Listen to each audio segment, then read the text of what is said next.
हा अभंग झाल्याशिवाय आपल्याला ना असा हा अभंग रंग सुरू झाल्यासारखं वाटतच नाही मुळामध्ये. कारण हा ज्ञानेश्वरांचा भक्तियोग आहे आणि त्याच्यामध्ये चराचराचं कल्याण करण्याचाच महामंत्र त्यांनी दिलेला आहे. बघा, सगळे आपण अभंग जे आत्तापर्यंत ऐकलेले आहेत ते भक्तीचं गुपित सांगतायत.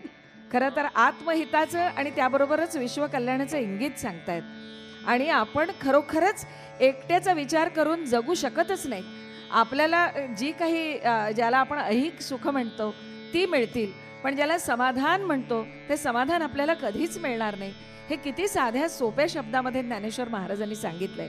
मगाशी म्हटलं तसं की ज्ञानापासून ज्ञानोत्तर भक्तीपर्यंत आणि आत्मकल्याणापासून विश्वकल्याणापर्यंतचा ज्ञानेश्वर महाराजांचा प्रवास. आणि त्या मानाने तुकोबा महाराजांचं सगळं आयुष्य आपल्यासारखं अगदी साधं. मुळात 13व्या वर्षी बिचारांचं लग्न झालं. त्या काळात त्याच वेळेला व्हायची लग्न, परंतु घरचा जो व्यापार आहे तो त्यांनी सांभाळला. घरचं भगवत भक्त घराणं त्यांचं, विठ्ठल भक्त. कारण त्यांच्या घराण्याचे मूळ विश्वंभर बुवा हे जे मूळ पुरुष होते त्यांना विठ्ठलानं दृष्टांत दिला आणि त्यांना त्यांच्या शेतामध्ये विठ्ठल रखुमाईची मूर्ती सापडली, जिची प्रतिष्ठापना देहूच्या मंदिरामध्ये झालेली आहे. परंतु तुकाराम महाराजांचं आयुष्य सुद्धा असं की नंतर दुष्काळाचं संकट आलं आणि त्या दुष्काळाच्या संकटामध्ये तुकाराम महाराज स्वतःला आणि आपल्या कुटुंबाला सावरू शकले नाही. बुडती हे जन न पहावे डोळा हे त्यांनी नंतर म्हटलेलं आहे. पण त्यावेळेला स्वतःचेच आप्त एका मागून एक त्यांचे मृत्यू होत असताना त्यांच्या मनाला ते आघात सहन झाले नाहीत. आणि ज्ञानेश्वर महाराज काय आणि तुकाराम महाराज काय, परकीय आक्रमणाला तोंड देता देता जो खंडित होत होता समाज त्याला पाहत होते. ते धर्माची शकल होत होती, देवालयांची शकल होत होती, देवाच्या मूर्ती भग्न होत होत्या. या सगळ्यात कर्मकांडाच्या आहारी जाणाऱ्या समाजाला एकवटण्यासाठी त्यांना एक वेगळ्या तऱ्हेचा प्रवास करायला लागलेला आहे. तो प्रवास आधी स्वतः शिकतोय, मग गुरु मिळतोय, मग गुरुबद्दल साशंकता, मग गुरुकडनं मिळणारं ज्ञान, मग त्याच्यानंतर होणारं आत्मज्ञान आणि मग आत्मप्रत्यय आणि त्यातून घडणारा आत्मसाक्षात्कार, असा हा सगळा प्रवास आहे. त्याच्यामुळे देखील उभे पांडुरंगे आणि मग पहावा विठ्ठल बोलावा विठ्ठल, अशा तऱ्हेचा तुकाराम महाराजांचा प्रवास आहे.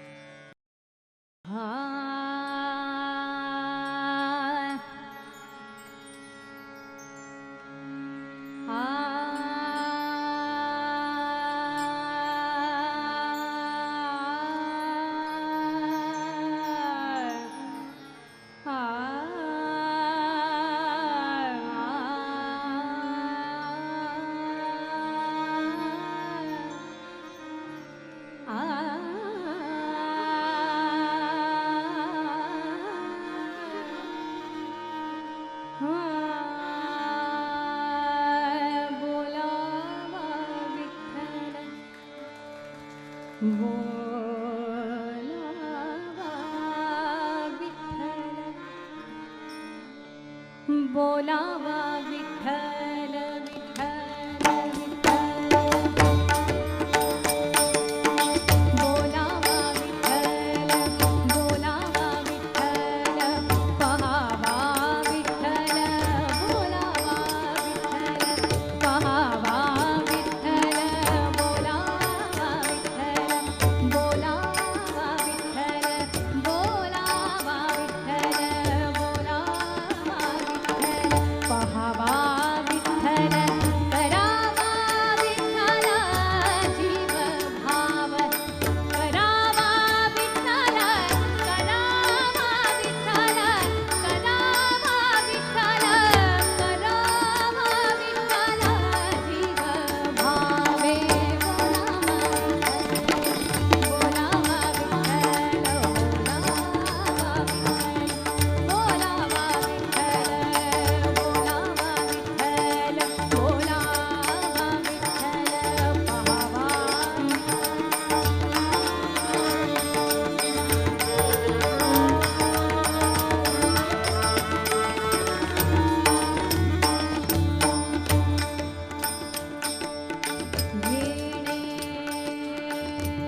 बंधनापासोनी उकलिल्या गाठी उकलिल्या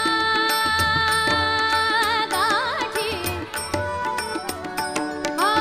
उकलिल्या गाठी उकलिल्या गाठी उकलिल्या गाठी उकलिल्या गाठी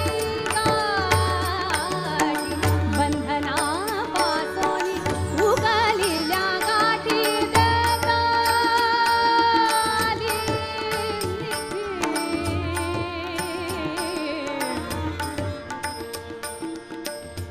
सावकाश सावकाश बोलावा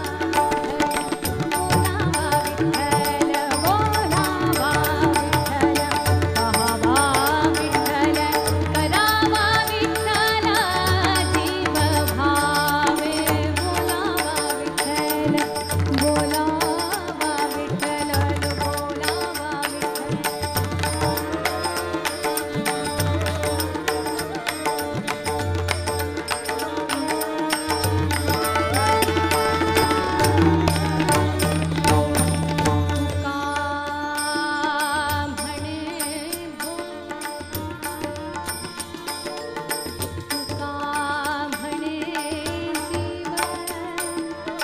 भरिला विठ्ठल भरिला विठ्ठल विठ्ठल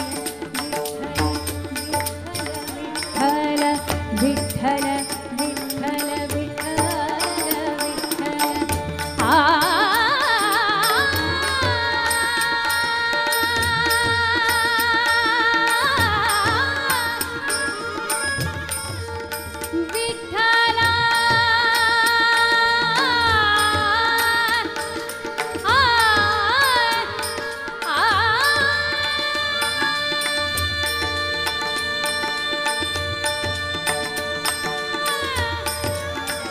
विठ्ठला विठ्ठला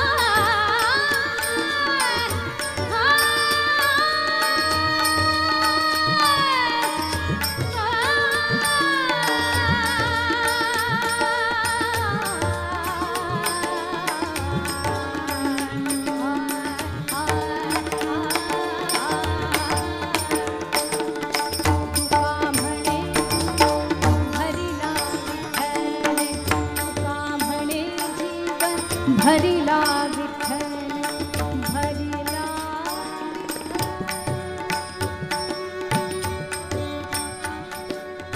भरिला भरिला विठ्ठले काम क्रोधे केले घर रीते काम क्रोधे केले घर रीते बोलावा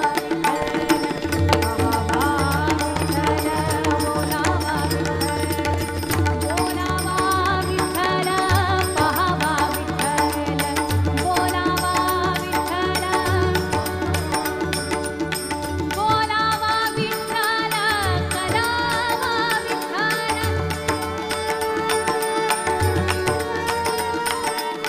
बोलावा विठ्ठल करावा विठ्ठल बोलावा